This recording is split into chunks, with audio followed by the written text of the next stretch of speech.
150, how about 75? 150 now, 75, 150, 75 where? $200 in the front, 200. Starting with those big auction bids today for an important cause in Nederland. Money was being raised for 3-year-old Maddie Jackson as she's battling leukemia.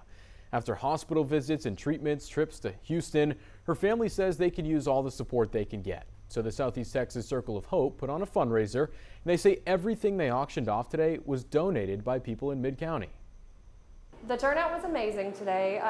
It's one of the best turnouts I think I've seen so far, but it just speaks to the community because the community always rallies behind anything that we want help with or need help with.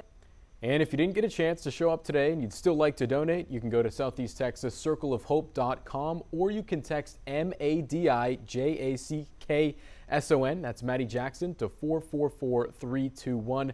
We also have the information on our website. Let's get things to the storm trackers now to get a look at that Saturday night forecast. Here's the live view on our Roofing 911 Skycam network over Orange, just under 80 degrees there.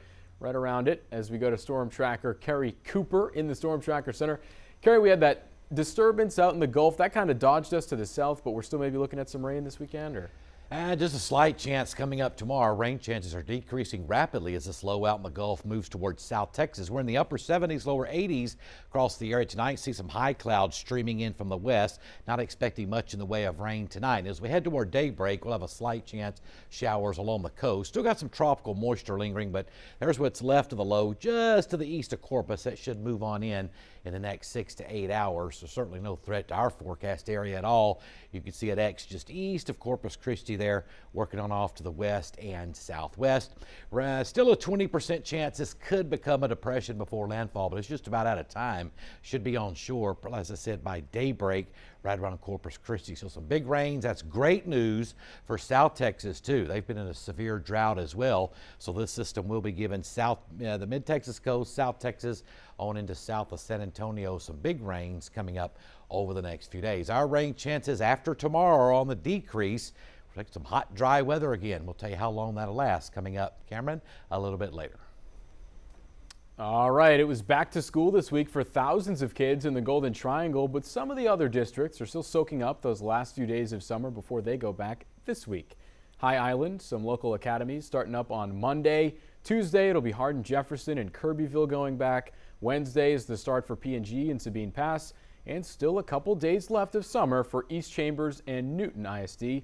They will be going back on Thursday. Port Arthur ISD has already hit back to school, and they're running into a bit of a speed bump as they start the year. The district says they're short on bus drivers. They say it's been a tough time covering all the routes. It's leading to earlier pickup times in the morning and later drop-off times in the afternoon. They say for anyone interested in applying, they have full-time positions and part-time positions all available on the district website, paisd.org. Right now, they say they have 10 positions open.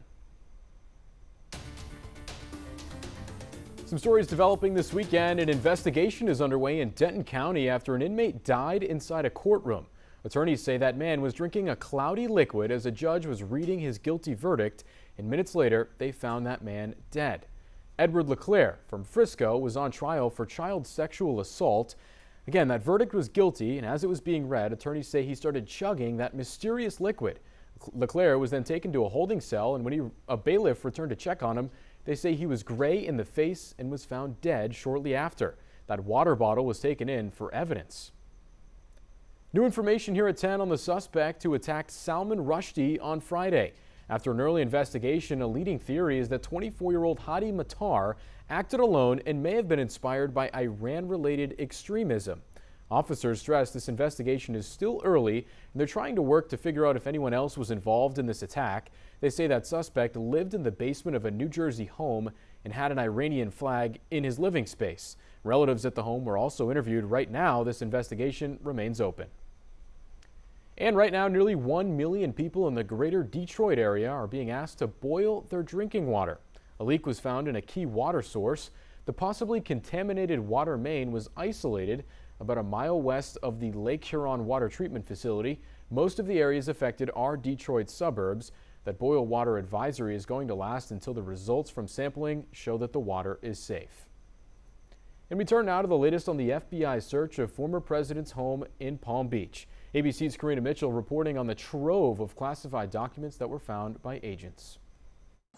The unsealed search warrant for Monday's FBI raid at Mar-a-Lago is raising questions about the handling of some of the nation's most sensitive documents. The warrant revealing FBI agents were searching for evidence of 3 potential crimes: violations of the Espionage Act, unlawful removal of public records, and obstruction of justice by concealing, altering, or destroying records to impede an investigation. Agents raiding the president's residence only after they were unable to retrieve the documents following 2 subpoenas and a visit by FBI agents in June. In a story first reported in the New York Times, sources telling ABC News that a lawyer for Trump signed a statement in June after that FBI visit saying all classified documents at Mar-a-Lago had been turned over to federal investigators. But agents say they seized 11 sets of classified documents on Monday, including 4 marked top secret and 1 marked SCI, a classification for some of the most sensitive national security information, normally viewed in a highly secured location. When you have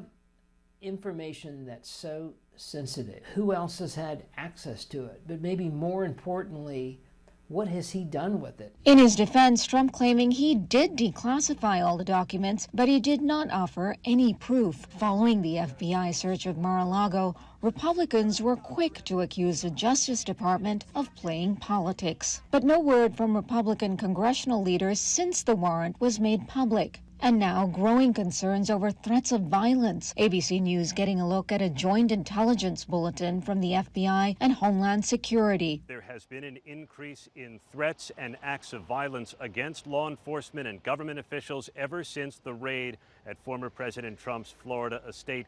One other note from the bulletin, it also says that some of the rhetoric coming from public officials is only escalating the threat. Meanwhile, House Intelligence Committee Chair Adam Schiff and House Oversight Committee Chair Carolyn Maloney have sent a letter requesting a damage assessment from U.S. intelligence officials. Karina Mitchell, ABC News, New York.